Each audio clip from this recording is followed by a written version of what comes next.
Forspoken is one of the most embarrassing video games I've ever had the displeasure of playing. I don't remember the last time I played a game that was so hopelessly out of touch with what makes a game fun and enjoyable, and I played through all of it so that you don't have to. So why is this game so bad? I'm sure I'm not the first person to break the news to you that Forspoken really isn't the greatest game of our generation, but maybe you're like, come on, Chop, maybe it's not your thing, but is it really that bad? Sound like that. You absolutely sound like that. No, you absolutely sound like that. Yeah, see? Two can play at that game.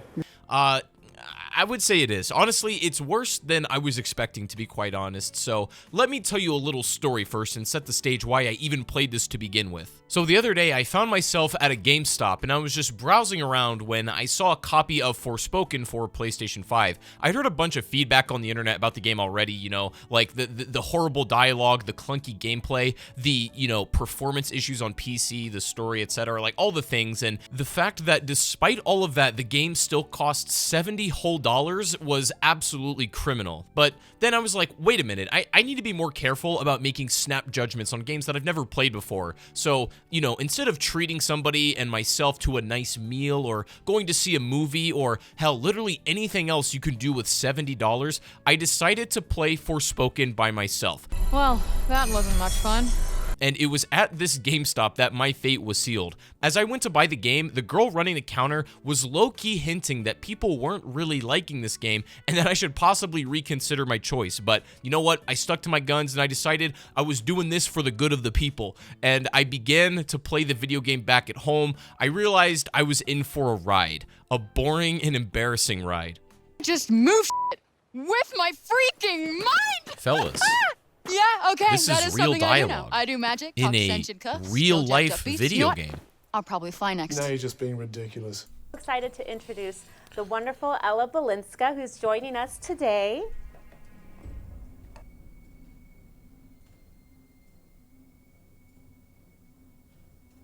No, the thing is, I really feel like I did my best to cleanse my mental palate and go in with no negative judgments beforehand. I just wanted to experience it for what it is and let the game do the talking. And it did talk, I guess. Oh, hello, yes. Oh, perhaps you're smarter than you look. No. Yes. No. Yes. But one of the absolute worst things about this game is its main character. But before I say anything about her, I want to make super clear that her actual actress did a pretty good job with the material that she was given. Ella Balinska had nothing to do with the actual direction of the story or her character's attitude. She did a fine job with what she had to portray, and it seems like she just genuinely wanted to give a good performance at something, but this material, I don't think anybody could make it sound good. Voosh. Whoosh, whoosh, whoosh. Yes, voosh. I need to voosh back home. And this is a kudos to like the writers and the producers of the project. Okay, fine. Well, just tell your boss, Mr. Chicken Giggin. Giggin! All right, Giggin. Quick gig. So it's important to detach the actual person from her character. In fact, it seems like Ella was kind of aware of and was cringing at how much Frey really swears throughout the game. She swears more times. I think someone needs to, at some point, figure out how many times she swears in this video game. But it's like the writers of this game gave themselves a challenge for them to write the most unlikable protagonist possible, and it's way more complicated than just the anti-hero trope not really working. After sitting through a grueling 13 hours of this garbage, I have enough of a grip on the characters and story to draw a conclusion. But okay, you might say, sure, Forspoken has terrible and cringe writing and dialogue, but you know, what if the game is fun and maybe the gameplay holds up, so it doesn't really matter, you know, right? The gameplay of Forspoken is just as out of touch and off base as the rest of the story. It's like they looked at God of War and Elden Ring and were like, let's just make that, but a lot more terrible. They tried so hard to recreate the gameplay loop of those games and why they're actually fun without understanding any of the principles that make those games work. And because I gave myself only one day to beat the game, I forced myself to shuffle all the main content down so fast, I started to wonder at a certain point if I even still liked video games anymore. anymore. Forspoken made me question my entire career and hobby. I'm exaggerating a bit, of course, but the fact that the game nearly put me to sleep is not a joke. That combined with the laughable, shallow, and one-dimensional story, this was probably one of the biggest chores of my life to get through as far as video games go, but it's a good lesson on how not to make a game like this going forward. The two main components that I really want to discuss are the actual story and then the gameplay systems and structure. After giving it about 2 whole seconds of thought, it's pretty clear why really most of it doesn't work. In all fairness, it does have some potential in a few areas, and it has some neat gameplay systems that were actually kind of fun here and there, but those small gems that you're going to encounter, they do not even come close to compensating for all the boring garbage you have to endure to get to those parts. The game is suck, and probably the biggest reason for that is the terrible story. And just a heads up, there will be story spoilers for Forspoken, but who cares? It's not like the studio is going to make a sequel to Forspoken or anything because of, yeah, Square Enix said bye-bye. They went from Forspoken to foreclosed. Okay, so let me try to explain the story as clearly as possible without boring you to absolute tears. So the game opens up with a girl named Frey living in New York City who's been without her parents her whole life and is somewhat of a troublemaker to survive. She gets into some real trouble when a judge lady shows some mercy for her and lets her off easy. Then Frey gets into a potentially deadly scuffle with some other people in the city. And this is the scene right here where I could feel something was off. This is like the game has no idea how it wants to come across. Like, we don't know if this alleyway scene is supposed to be like she's cracking jokes the whole time. We don't know if it's supposed to be like funny or dramatic or scary or serious. Like, it's not clear at all. And this is when I knew something was a little bit wrong. But basically, you know, this ends up, she escapes and then she goes back to her apartment and she's like, oh my god, we have to move out of this nightmare city. So her plan is to move herself and her cat Homer out of New York City the following day. And then coincidentally, the night before she leaves, those gang members choose that night to burn down her apartment. And then she's like, this sucks. And then she sees a pretty bracelet in this window. And then she puts the bracelet on and goes to a new world. And it turns out that that bracelet is a British man. Oh, hello, yes. Oh, perhaps you're smarter than you look. So then Frey and her British jewelry have a bunch of dialogue of them getting to know each other. And then in this new land full of monsters, they find a castle with actual people in it. And they arrest her in this really awkward cutscene. We're saved. So, lads, I just want you all to know I did not edit this cutscene at all. This is how it plays out in the game. So she's like, "Yo, hey, there's you know people here." She's in good spirits, and then some noise happens, and then it's like, you know, what's going on? And then oh, she's arrested. Okay, anyways. Then some stuff we don't really care about happens. She gets arrested, and some girl named Auden helps her escape, and all this time, Frey is consistently acting selfish towards the people trying to help her and trying to out-trauma them. I actually don't have the willpower, nor do I care enough about the story to go detail by detail, but essentially, Frey, with the powers from her British jewelry, tried to save some guy who turns out to be Auden's father, who can help her return back to New York City from a weird fog called the Break that turns people into zombies or just kind of act like one. I don't really know. Anyways, then some more boring stuff happens, and then with the help from her friends at Sepal, she finds out there's like these 4 lady gods named Tantas that once protected the area, and this is what I guess was the cause of the corruption and the Break. So Frey's job is to go eliminate them and then clear the Break fog away. She learns more about the Tantas and what they did in the past and what their strengths are and so on. And the main portion of the game is you going to these open world areas, and then the main boss is being one of the Tantas that we learned about. There's like 3 or 4 of them. I mean, technically there's 4, but the 4th one is the twist of the story. So I'm gonna fast forward through a lot of stuff here. You know, we're just gonna keep skipping a little more. Frey figures out that one of the Tantas is actually her mother, and that she is basically kind of a god as well. And then the British bracelet is the bad guy all along, and he is the reason that the Tantas were corrupted and did bad things. So after defeating the British man in battle, they're like, oh, okay, we need to turn him into a bracelet because he's like corrupted all of us, and then we're gonna slowly start to lose our minds and go crazy, so that we should all split up to different areas of the world so that we don't drive each other really, really crazy and do awful things. And so this means that Frey's mother then, to avoid this corruption, threw Frey into New York City because one time she visited New York and thought it was epic, and then she was like, hey, we should turn our city like New York. You know, it's definitely not like filthy or disgusting or has a super high crime or anything. No, New York's amazing. So we should make I'm not kidding about this. So we should make our city like New York because it's like a bastion of hope. But then the ghost of Frey's mother is like, okay, we need to go defeat man once and for all. And after defeating the British man, we can start to make Sepal like New York City. And that is going to be Frey's job. She's not going back to New York, even though she spent the whole game trying to do that, because her cat really cares about her, I think, although it seems to be doing just fine without her. No, she's going to stay after defeating the British and then make Sepal like New York City, and that's where the game ends. I really don't have much else to add about this storyline of the characters. Like, it's the most generic, boring, and unlikable set of people I think I've ever seen in a video game. But the thing is, there was a moment in this story where it actually could have gripped me. There was a fork in the road where it could have gone in a very interesting direction. I thought it was possible that at some point they were gonna make it so that the world that she was in, this like fantasy world, was basically just psychologically representing what she was facing in the real world. But no, they didn't go there. This is just a literal place. She is a literal god, and everything about the game was literal. She just left everything, including her cat and her friends, behind in New York City or whatever, and nothing really mattered. So anyways, that's the story. Can we just not talk? Fine. Fine by me. Suit yourself. I'd love a bit of silence.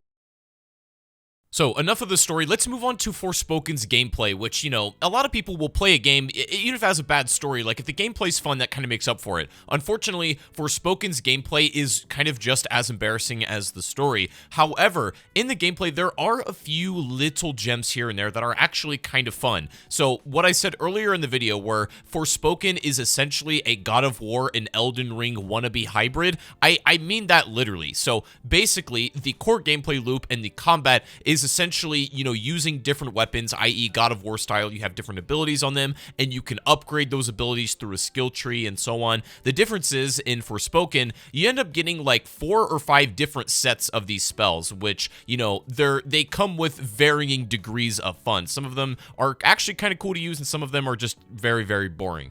But it's the same idea as God of War, where you have these different elemental types, and in this case, they're spells, and they do and have certain effects on different kinds of enemies, and so, theoretically, there's some, you know, intricacies woven into this combat, and you can, like, flip between spells very rapidly, and it's, like, pretty intuitive in that way. It's like God of War, Elden Ring, and Final Fantasy all kind of baked into one game, and you would think that would work really well, and it does for the most part, especially in boss fights. I actually think the combat is great, and that's the most entertaining part of the game. There's 3 or 4 different battles where I'm like, oh, I kind of actually, they nailed the gameplay loop here. I get what this is all about. But the rest of it is scuffed Elden Ring or scuffed God of War. For Elden Ring's case, it's like a lot of the, you know, core combat is like in healing, for example, instead of your flask of Crimson Tears, you have these healing droughts. Instead of grace, you have these like refuge camps that you can rest at or whatever. It's just like, it's the same idea, just done a lot more sloppy and clunky. And what I meant earlier about this game just not really understanding the principles that make a God of War or Elden Ring work is really how the combat feels.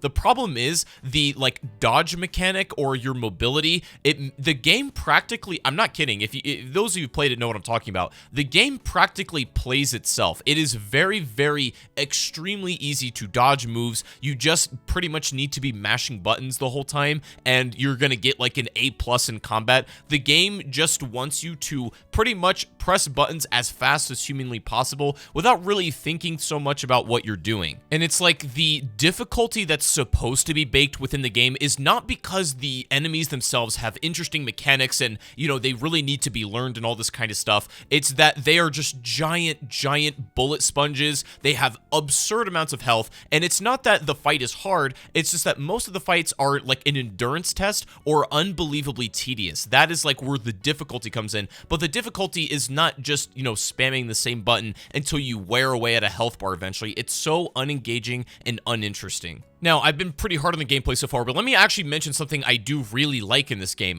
And like I mentioned, some of the spells and their upgrade trees and the way that you, like, actually acquire brand new upgrades is really smart. You have to, like, sort of pick and choose which ones you want to go for, and depending on your playstyle, you can really cultivate this to your own personal taste and everything. And then also, there's this extra system within the game where Frey can paint her nails a certain pattern, and this will boost your magic of one particular kind or another. Like, you can make one of the colors of your spells more powerful, depending on which nails that you have on and stuff like that. It's something different. I've never really seen that before. That is fairly interesting. But speaking of Elden Ring, when it comes to the open world, this is, again, where Forspoken is so just, like, unbelievably out of touch. The open world here is so dry and lifeless and dead. And they even get the dungeon crawling wrong. I'm not even saying Elden Ring is perfect in this regard, but they really get it wrong here. The dungeons are just like wave after wave, going into room after room of different enemies, bullet sponges, etc. Like, you kind of just have to chore through the combat to get some kind of reward, and it's like, it doesn't feel satisfying in the way that an Elden Ring dungeon does. There's no, like, really puzzles or anything you gotta solve. It's just like, it's very just run-of-the-mill. It's do this thing, we're trying, you know what we're copying, we're just not doing it quite as well. And all of the other side quest systems, I'm going to be totally honest, I couldn't even be bothered to really engage with them in my playthrough. I was basically just beelining all the main story stuff because I wanted to finish it in a day,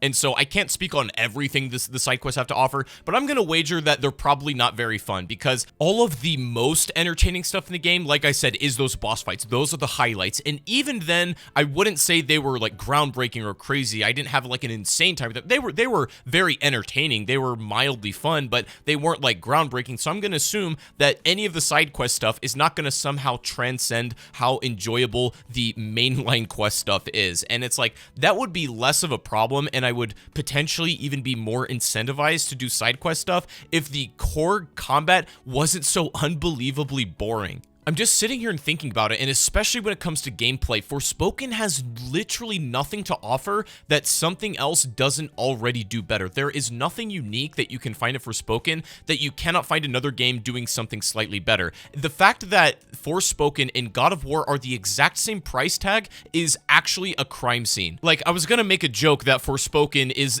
the poor man's God of War or Elden Ring, but I was like, wait a minute, it's not even the poor man's, because they're the same price. I do think a lot of what hurt the core gameplay, besides the stuff that works, a lot of the stuff that doesn't work, I think, is unfortunately hindered just by the overall direction of the game. Like, there's not much you can do that's super interesting given the story material they had. This is very apparent in the game's enemies. They are just like, I don't know, if you wanted to just type the word monster into Google, the most generic one you could find, that's basically every enemy in Forspoken. It's some kind of, like, animal-looking thing or a zombie, and then you put, like, yellow goo on them, and then you call that corrupted, or the break did it, or whatever, and then that's your enemies. Like, that's as creative as the enemy variety in the game gets. And even mechanically, there isn't much else to say about them. They have roughly the same attacks. They might throw a thing at you, or they might charge at you. It's like, all right, you know, we've been through this before. How you go about dealing with them with your different spells, that can be kind of interesting. That's kind of where the game shines. But the boss variety, besides the actual main fights, is it's really not there. And it's just kind of got me confused, because Forspoken, in all fairness, has a lot of really neat ideas, and some of them are executed kind of well. Some of them are definitely not, and everything from its story to its actual core gameplay has a lot of missed opportunities and just, you know, bad decisions. But I have to wonder, like, who is this game actually made for, you know? Like, maybe, I don't know if their intention was to go after the audience of people that enjoy God of War or Elden Ring kind of style games, or I genuinely am not sure. It's like not really an IP that's related to anything, so it's not like they have this pre-established audience that they can already pull from. This didn't really do a great job at developing any new audience because the story is bad and embarrassing. And the gameplay, it for sure has some highlights. The boss fights are, you know, pretty entertaining. I'm not gonna lie, but outside of that stuff, the core gameplay is so, like, vapid, and it just gets laughed at, and it's super, like, just generic feeling. I don't know really what went wrong here. The writers of the game themselves apparently have admitted that this did not turn out how they planned, and if that's the case, I would also assume that is the same sentiment that the gameplay developers probably feel. It's like, oh, maybe this didn't feel the way we intended. While I was being kind of dramatic earlier, like, it's definitely not the worst video game I've ever played, but with all of the potential that I think this had, it's such a shame that all of this was just such a wasted opportunity. I can put aside a lot of the, really horrible dialogue and just like really cringe writing, and the gameplay, even if it's not the most fun thing I've ever played, if it was unique or something special, or I feel like I haven't experienced it, I would be far more okay with it. But the fact that it doesn't do any of those things, it has like probably one of the most uninteresting stories you'll ever encounter, and this game has a $70 price tag when you could spend that $70, like I said, literally anywhere else or on a game that actually does these intended features, but far more efficient and superior. Just spend your money on those. I cannot honestly say that anybody should spend their money on Forspoken. I think you already know that, but I wanted to give this one a look because it truly isn't it, and it actually baffled me about how bad it actually was. So I felt somewhat obligated to make a video as I spent an entire day of my life, trudging through all of this main quest nonsense and beating the game. So this is my take on it. Hope you guys enjoyed, and I'll see you in the next one.